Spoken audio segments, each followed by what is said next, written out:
आज मैं तुझे इस घर की बहू स्वीकार करती हूँ और इस हवेली की चाबियाँ सौंपती हूँ। मैं भी देखती हूँ एक अधूरी औरत कैसे इस घर की पूरी जिम्मेदारी निभाती है। और शुक्र बना कि खाने का और रहने का पैसा नहीं ले लेते थे।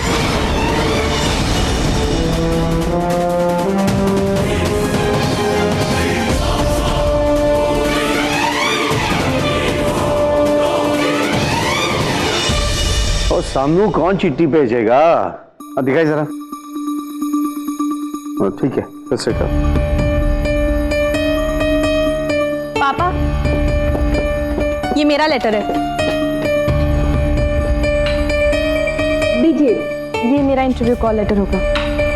Interview call letter? वो पापा, मैंने अमृतसर की एक कंपनी में जॉब के लिए अप्लाई किया था। ये मतलब सुरभि, तू नौकरी करेंगी? दादी, इंटरव्यू कॉल लेटर है तो मतलब नौकरी ही करूंगी ना। तो शादी ब्याह का क्या? और घर बसाना है कि नहीं? घर भी बसाऊंगी, पर अभी नहीं। अभी मैं शादी के बारे में ना कुछ सोच रही हूँ और ना सोचना चाहती हूँ। प्लीज। इसका मतलब ये है कि तू वही करेगी जो तू चाहती है ना? नहीं, वो तू भी ना सुरभि,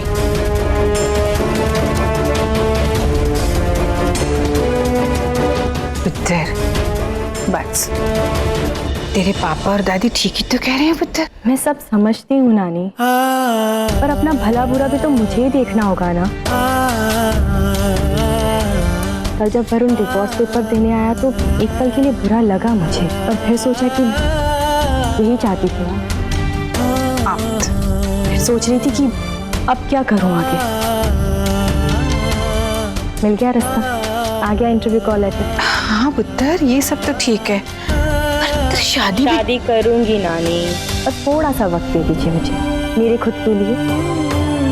फिर आप लोग जैसा कहेंगे मैं वैसा ही करूँ। ठीक है पुत्र। मैं आती हूँ।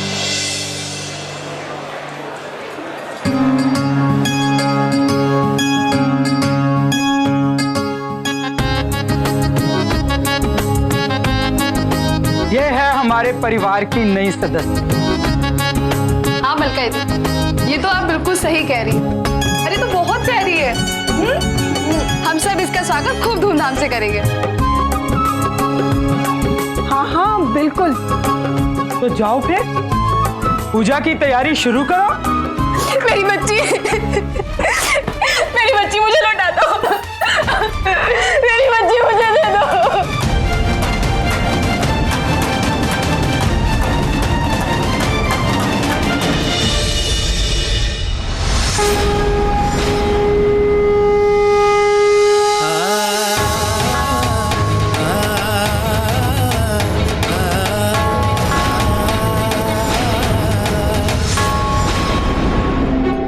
आपके दुर्भाग्य से ये बच्ची एक किन्नर है।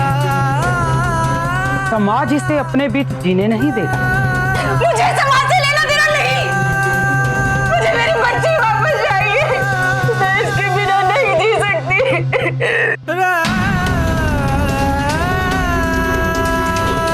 क्या आप किन्नर समाज से लड़कर पाल सकेंगी उसे?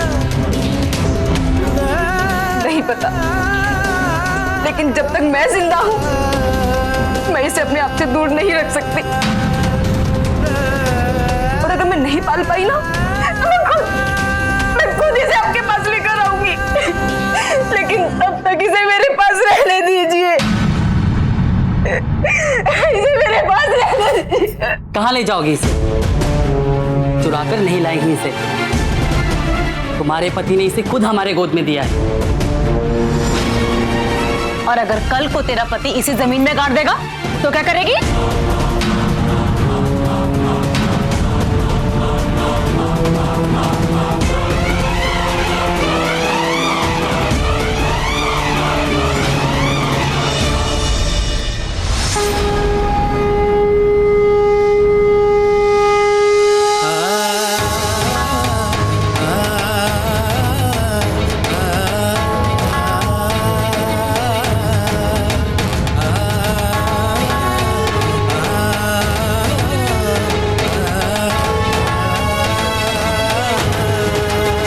ले जाओ अपनी बच्ची।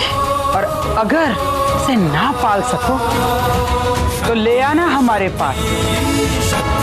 हमारे दरवाजे इसके लिए हमेशा खुले हैं। जाओ, ले जाओ अपनी बच्ची।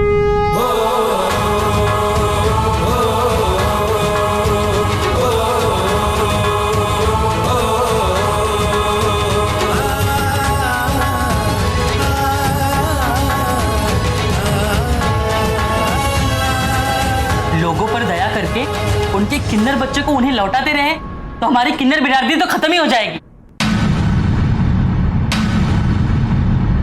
आप सब लोग अपने दिल पे हाथ रख के पूछिए खुद से, क्या आप सच में एक किन्नर बिरादरी बनाना चाहती हैं?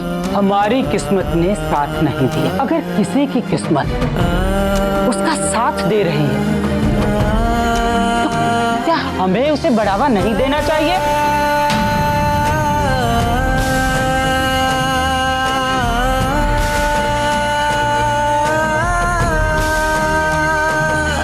आप लोगों को एक नई माँ और एक नई बच्ची दिखी, लेकिन मुझे उनमें निम्मी दिखी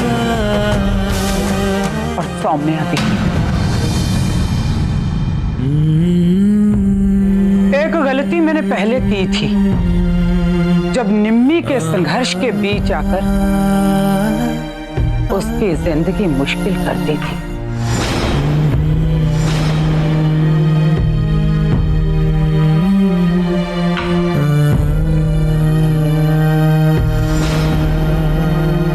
और अब मैं ये गलती दोहराना नहीं चाहती।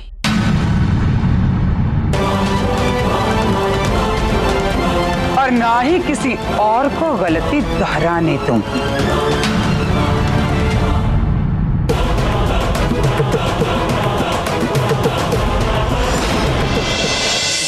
आप पापा देश से कुछ नहीं कर सकते। पता नहीं आपको पापा किसने बना दिया है। तू ऐसा नहीं कहते बेटा।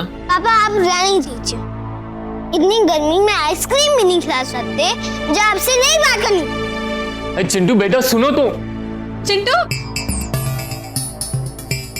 ये चिंटू को क्या हो गया? ऐसे बिलखते हुए क्यों गया? कुछ नहीं, वो बाहर घूमने जाने की जिद कर रहा था, आइसक्रीम खाना चाह रहा था। फिर तुम्हें तो पता है ना रात, एक अच्छा बाप तक नहीं बन पा रहा हूँ। मेरा तो दम घुट रहा है यहाँ। बलविंदर, मैं माँ से पैसे मांगने भी चले जाती और वो दे भी देती, पर आज उनका दिमाग बहुत खराब है, इसलिए आज मैं बात करना नहीं चाह रही। और रही बात उस किन्नर की, तो उस किन्नर के पास तो मैंने नहीं जाना। तो ठीक है ना, मैं मांग लूंगा। तुम्हें बोलने में प्रॉब्लम होगी ना, मुझे कोई प्रॉब्लम नहीं होगी।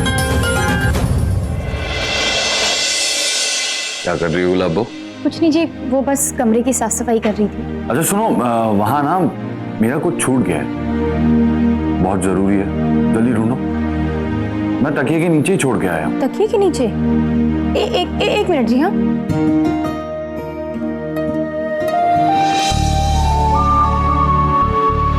हरमन जी, यहाँ तो कुछ भी नहीं है। यार गुलाबो, ठीक से ढूंढो, बहुत जरूरी है वो। जी जी, देखती हूँ। हरमन जी, यहाँ तो कुछ भी नहीं है। वैसे था क्या? कुछ ज्यादा जरूरी था क्या? यार गुलाबो, मेरे जीने की वजह है वो, और तुम्हें मिल नहीं रहा है। मैंने तो पूरे कमरे में ढूंढ लिया है, नहीं मिल रहा है मुझे। अरे ठीक से ढूंढो ना यार। सॉरी हरमन जी, लेकिन था क्या? मेरा प्यार।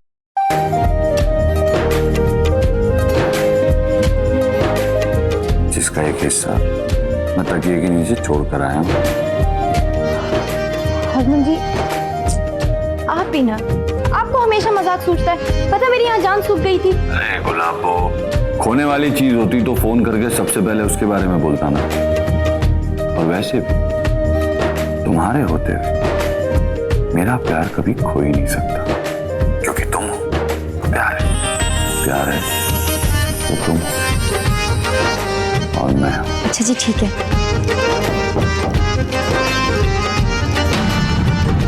हरमन जी, जीजा जी आए हैं, मैं जरा पूछती हूँ, कुछ काम होगा उन्हें। यार तुम्हारे पास ना गुलाबो हमेशा कोई ना कोई बहाना।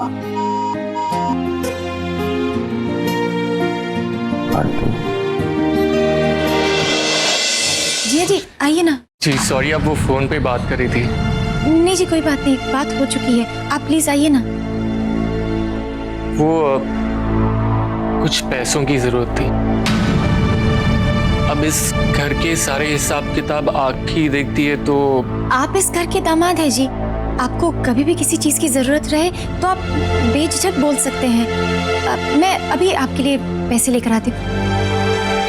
किस काम के लिए चाहिए? वो क्या है ना जी, मम्मी जी और पापा जी को हिसाब देना होगा ना, तो इसलिए मुझे पता हो तो मैं उनको बता सकती हूँ। वो बहुत खूब।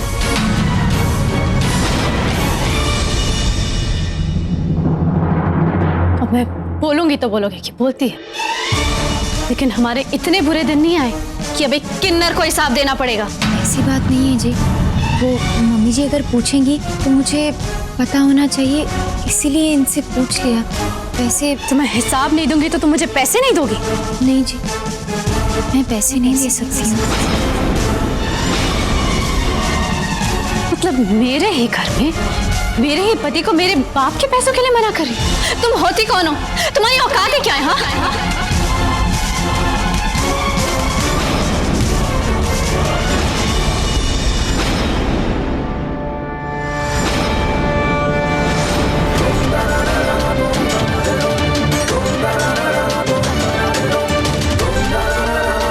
जबान के साथ साथ अब हाथ भी चलने लगे हैं तेरे। थोड़ा दिमाग भी चला लिया कर। यहाँ जबान की जरूरत थी, मुंह से मांग ली थी तो मिल जाते पैसे। आपको इसे अपनी बहू मानना है तो आप मानो, लेकिन मुझे अपनी भाभी बनाने का इससे कोई शौक नहीं है। तेरे मानने नहीं मानने से इस घर के बेटे और बहू का अस्तित्व खत्म नहीं हो जाता है। मतलब आज एक किन्नर के लिए अपनी बेटी को अधिकारों का पाठ पढ़ा रही हूँ, उसे पराया बना रही हूँ।